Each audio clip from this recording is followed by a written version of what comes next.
Hey everybody, welcome back to Guys Night Lab. I'm Jesus Velasquez. I'm Jordan Zacharias. And happy Halloween, everybody. I hope you've been enjoying some of our videos. And today we have a very special video. So we review a lot of movies, and I was thinking, I was like, you know what? Hey, that guy's in that movie, and this guy's in that movie, and I've seen that movie too. And so there's this thing called the 6 Degrees of Kevin Bacon. And so it's like, you know, movies that star Kevin Bacon that certain other actors have been in, that other actors have been in, and then it all leads back to Kevin Bacon. So for Halloween, I figured, why don't we do that? But you know, 6 is just not enough. We need a 10 degrees of separation. And, I like it. And 10 degrees of separation of an icon, a horror movie icon. Oh, yeah. In my words, and you know, in my opinion. And so this horror movie icon and today's episode is going to be 10 degrees of separation of Donald Pleasence. Oh, the man, the myth, the legend. The man, the myth, the legend. No. So anyways. We did the boogeyman. I do believe it was. Yes. Loomis. So we're not going to start with Halloween, but we're going to start with a movie that Donald Pleasence does star in. And that movie, so here we go. Number 1, the first movie in 10 degrees of separation of Donald Pleasence. We're going to start with Donald Pleasence, and then we're going to end with another movie that Donald Pleasence is in that is not Prince of Darkness. So he'll bookend it. Yeah, he'll bookend it. Usually you go back to the original movie, but I'm going to bookend it. Roger that. I think we can break the rules. Yeah, we're going to break the rules. We create our own rules. Yeah, that's right. So hit that subscribe button. We break rules. So we got bills to pay. Yeah. All right. So first movie Donald Pleasence stars is Prince of Darkness. Nice. So, one of my favorites. Why don't you tell, because you love this, so tell us a little bit about Prince of Darkness. Prince of Darkness is a great John Carpenter movie if you guys have not seen it. I forget what year in the 80s it came out. 87. 86, 87 is like the golden year. It really was. So this one stars Donald Pleasence, the guy from Simon & Simon, Alice Cooper. Gosh, there's a ton of Alice Cooper. Yeah, there's a ton of great actors. Dennis Dunn. I think he was in a Big Trouble in Little China. Yep. Yeah, so it has a great cast to it. It's a kind of a weird setup, but basically the overall vibe of this movie and kind of plot is that evil, or Satan himself, has been locked in this like basically the secret of the ooze from the turtles in this vat, in this old church. And the priest who is protecting this this vat or this evil passes away in the first part of the movie, and so all of a sudden it gets passed on to another priest to tell his responsibility as far as like, hey, something evil is coming. The barriers we had for this thing are weakening. And so it's a long story short, these students from this college that all look like they're about 40 they're supposed to be like 21 or something. Yeah. Donald Pleasence is the priest in this movie. So they all go with them on this trip to this church to kind of figure out what's going on. They set up scientific research equipment and stuff like that. And then, of course, something bad starts happening because the evil starts, where they figure out it's real, and it starts escaping, and it starts possessing them. And a lot of really creepy things start happening. Again, I don't want to give away too much. You really need to watch it this Halloween if you haven't seen it. It is Carpenter's. It's a masterpiece. It's a Carpenter movie that, like, I think flies under the radar. And we're just giving you a little synopsis of it. We're not going to give you a whole movie reviews because just go watch it. It's a great movie. So Prince of Darkness, it stars, like we said, Donald Pleasence, James Parker, Dennis Dunn, Alice Cooper. Yep. There's a really creepy, awesome part in there where it's like the background's like all dark and just like it's just in the guy standing there. Anyways, it's the parking lot. It's awesome. It's so good. But this movie also stars actor named Victor Wong, and he is actually in another movie. What's wrong with that? Sorry, continue. So, anyways, this is going to be our bridge. So this movie, Prince of Darkness, stars Donald Pleasence, but our bridge to our next movie is Victor Wong, and he's one of the professors in Prince of Darkness, but the movie that leads him into this next movie is a little movie called Tremors. Oh, so good. It's been years, man. I need to see it again because I've forgotten so many big chunks of that movie. Tremors is one of my favorite movies. It came out in 1990. It stars Kevin Bacon, Fred Ward, Reba McEntire. Oh yeah, that's right. Reba, the other guy, Reba's husband. He was like they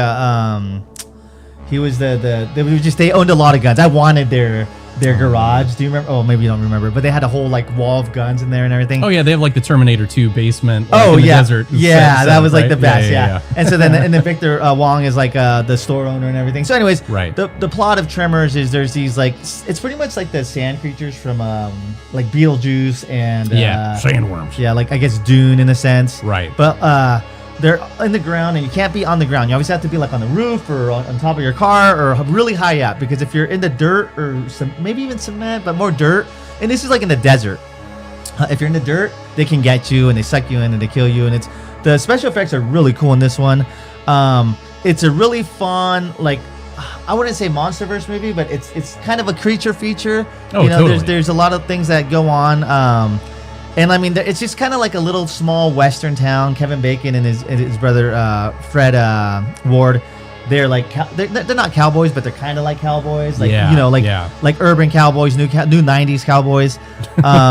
Yeah, but it's John Travolta's Urban Cowboy. Yeah, maybe not, but yeah, but I love the movie. It's really fun. I think it's like 90 minutes. It's really quick. Yeah, do you have anything to say on Tremors? No, like I said, I need to see it again. I'm ashamed.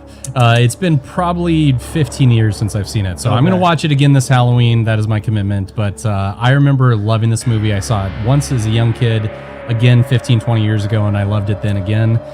So I can tell this one's going to hold up well. So I'm excited to see it again this Halloween. Okay. And so this movie, like we said, it stars Victor Wong in Tremors, and it's a great movie. So check it out this Halloween. I highly recommend it. But it stars an actor you might have heard of, a little actor named Kevin Bacon. Ah. And so we're going to bridge to the next movie with Mr. Bacon here. Footloose? Yes, Footloose. Into a movie called, which actually came out the same year. Yeah, Footloose. Let's dance! No, just kidding. But it's a movie called Flatliners. Ah, Flatliners. Very familiar. Flatliners came out in 1990, so the same year as Tremors. 90, okay. And but this was like all the like main like young heartthrobs. It started Keith Sutherland, Julia Roberts, Kevin Bacon, Billy Baldwin. Oh yeah, so, isn't Oliver Platt or whoever? Oliver Platt's in it. Yes, okay, yes. So there's other actors that you might recognize, but those are like the main stars of this movie. And so, anyways, they're like. What I remember is that they're like medical students and they're dealing with like near-death experiences. And so then they all have like near-death experiences, and then it kind of like, I don't know if it releases like supernatural things or things like that, but that's what I remember. I haven't seen it, and this is my homework this week or this to watch this one. But yeah. I remember it being good. It's funny because this one's actually a Joel Schumacher movie, which most people forget. So Schumacher, this is pre-Batman Forever by 5 years. Wow. Just kidding. I know, yeah, I'm good. No, but I still love Batman Forever. I don't know why. There's a special place in my heart for that one. Anyway, about Flatliners. Yeah, so the whole idea is that they go under. They're trying to figure out, if there's an afterlife, kind of solve the biggest question of all time, right? For a lot of people. So the idea is that they go, well, what's beyond? So they put themselves under and then they bring themselves back to life, basically. That's right, yes. However, a side effect of it appears to be is that when they die or when they're about to die, they're going through the most traumatic experiences of their life or something that is haunting them, and that stuff starts to creep back with them into the real world after they go under. That's what I vaguely remember. So it's a cool idea. It's actually pretty well done. It's not a real horror movie per se. It's just, I would say it's more of a thriller. Okay. Yeah, well, I just remember there's like a lot of creepy parts and like I just remember there's, I don't know if he was like in a car or something, but there's like these little kids or something that were following them, and it's like, oh, that's really creepy. So yeah. Anyways, so like I said, it starts a high society cast, a high quality cast. Yeah, and one of the cast members in that movie, I said, is Keith Sutherland. So now we're gonna bridge to our next movie with Mr. Sutherland here, into a little movie called The Lost Boys. One of my favorites of all time. Oh, it's a great movie. I think we talked about it during our vampire episode of Guys Night Lab. But I mean, Lost Boys stars Corey Haim, Corey Feldman, Jason Patrick, the Sax Man. I'm telling you, that guy is getting more popular than the other like co-stars of that movie. I've seen him make cameos on podcasts, a whole bunch of places where they're like, we could get him on Guys Night Lab, dude. Okay. So yeah, well, we'll have to. I forget what his name is, but yeah, we'll have to send some emails this week. Yes, cameo. Alex Winter from Bill and Ted's. Yep. But yeah, anyway, so if you haven't seen Lost Boys, I mean, seriously, watch it this week. This is a Halloween movie. You can watch it anytime, but it's specifically like a scary vampire movie. But it's such an '80s vampire movie. Like, this is the epitome of like '80s horror. It's campy. It's fun. It's cool. It's cool to be a vampire in the 80s with like the hair, the swag. Oh yeah. It's just so cool. Yeah. It's I don't want to give away too much. If you haven't seen it, you have to watch it this Halloween. Yeah, it's got a great cast, a great vibe. Again, it's a really fun watch. It's very It's engaging. Joel Schumacher. This Joel is also Schumacher. Joel Schumacher too. I just realized that Yeah. before you pulled that up. I was like, isn't this Schumacher too? Yeah. But yeah, so it's a fun cast. The Coreys are great. You know, the Frog Brothers. Yeah. Oh and yeah, stuff. for sure. But yeah, for me, this movie is all about the fact that it's fun. It has humor to it. It has a lot of heart. The soundtrack is great. The vibe is great. The location on the beach scenes are great. Dude. You know what I mean? The So it's openers. like, it's just one of those things where you said it best. It encapsulates everything we love about the 80s into a horror movie that's not completely terrifying. This is something where, you know, you could watch it with your high schoolers or whatever, like late high schoolers, and they would be totally fine with it. I think for sure, there's a yeah. little blood and gore and stuff like that, but it's such a fun movie. Yeah. There's a few. I mean, when they kind of like ice all those surfers. Yeah. But the one who's saying something about Twisted Sister. yeah. So, but it's such a good movie, you know, from start to finish. But like I said, so that movie starts Keith Sutherland, Jason Patrick, the Corey Feldman, and another Corey that's going to bridge us to our next movie, a little Corey Haim in a movie called Silver Bullet. Oh, dude. And You're so- the one who introduced this movie to me. Yes, this movie is awesome. This is another movie that flies under the radar. And this is Silver Bullet is a Stephen King movie, or I don't know if it's a Stephen King film, but it's a Stephen King. Based book, on a Stephen King yeah. story, yeah. And so it was directed by Dan Attias. And Stephen King produced it, but it has Gary Busey, Corey Haim. Let's see who else is in it. Everett McGill, you'd recognize him. He was in Oh, People yeah, Under the yeah. Stairs. Megan Yeah, Follows. who wouldn't recognize someone from People Under the Stairs? We're gonna review that. I like that movie. You guys just don't understand its charm, but we're not talking about that. We're talking about Silver Bullet. So anyway, Silver Bullet. It's the people. What? I'm Yeah. sorry. Continue. Silver Bullet is a werewolf movie. So what's great about this is like Corey Haim he's in a wheelchair, and he has like the coolest wheelchair that his uncle built. Who's Gary Busey, who's Uncle Red, and it's like this like motorized like wheelchair that's kind of like it has like pedals like a motorcycle. Yeah. And he just starts and he just takes off, like it's awesome. Oh yeah. But the cool thing is that he's kind of like incapacitated or whatever. Is that what you say when you know, Handicapped, yeah. Yeah, he's handicapped. And so, but it's cool that he has like this fast motor thing to get away. Yeah. And it's like because there's this werewolf, and so it's almost like a whodunit. Who is it? Like who's the werewolf? Yeah. And so for the first half of the movie, then you kind of figure out who it is. It's a fun combination to me for horror and mystery. Yes. Where they leave you guessing, and then all of a sudden you realize who it is, and you're like, oh. Yeah. And you find out about like a little after the second act, like, oh, okay. But they're still kind of like, oh, who is it this? But Gary Busey's awesome of it. I introduced this movie to Jordan, and then like I had it playing at my bachelor party because that's people right. didn't like have it, you know, like, what is this? I'm like, and I played horror movies at my bachelor party.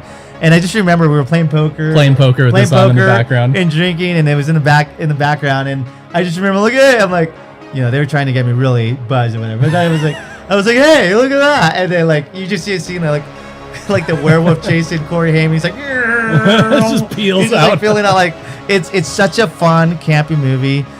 It's tight 90. It's really fast. It's really punchy. This movie feels like it's over in half an hour. Oh, it's great. Like I said, it's peak Busey, peak Haim, peak everyone.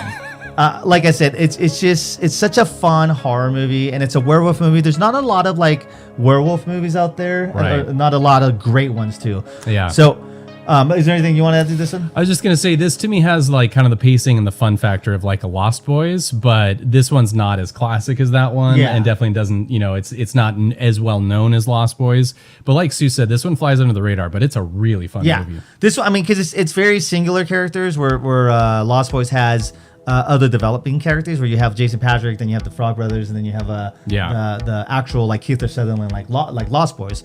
Where this one's just focused mainly on Corey Haim and his uncle. Like, Right. They're the central characters, and that's it. There might be like a little B story, but it revolves around them. Right. But anyway, so this movie stars Gary Busey, Corey Haim, Everett McGill, and Terry O'Quinn. He's the sheriff in the movie. And he is going to be our bridge to our next movie. And actually, he's a movie that you guys have seen on this year's podcast because Terry O'Quinn was in a little movie called Stepfather? Yes. But more importantly, Stepfather 2 Oh, is the part two, movie excuse me. that he's going to bridge us to. So Terry O'Quinn is going to bridge us to Stepfather 2. And we talked about Stepfather 2 already. Yep. What more can we say? Jordan? the Stepfather movies I watched for the first time this year. Man, what a wild ride those films are. It's great because we watched part 1 and part 2 of the Stepfather movies this year, and we watched Maniac Cop part 1 and part 2. We did back to back, like that day, first day and the next day. Yeah, and I can't think of two part 1s and part 2s that are more made for each other and kind of married in weird ways. Where again with Stepfather Part 2, the camp factor is great. The humor's there's some outrageously funny parts that probably they didn't really mean to be that funny. Yeah. There's definitely some dumb characters, some bad acting here and there, stuff like that. But just where they go with it is wild. It's a super great ending, and like we mentioned in our full review of it, probably one of the best wedding scenes of all time. Yes, if you plan to get married, and like I said, and you're trying to plan your wedding, watch the ending of Stepfather 2. Yeah. Because it'll really, really help you figure out what you want to do. You know, the decoration. It's a cautionary tale. Yeah. And it's definitely got those 80s, like, tropes, the 80s wedding tropes, and you're just like, man. So, anyways, we already had the episode, so if you want to hear more about Stepfather 2, just watch our Stepfather 2 episode from this, it's actually a couple videos from before this one. So check on that one. But that movie, Stepfather 2, it stars, let's see, who is it? Sorry, there we go. It stars Terry O'Quinn, Caroline Williams, and Jonathan Brandis. Brandis was in Sidekicks and Sequest. We mentioned that before. And it also stars Terry O'Quinn, who is in a movie that I will let you know in 1 second. Well, or when we come back next time. Cliffhanger. Stay tuned for part 2.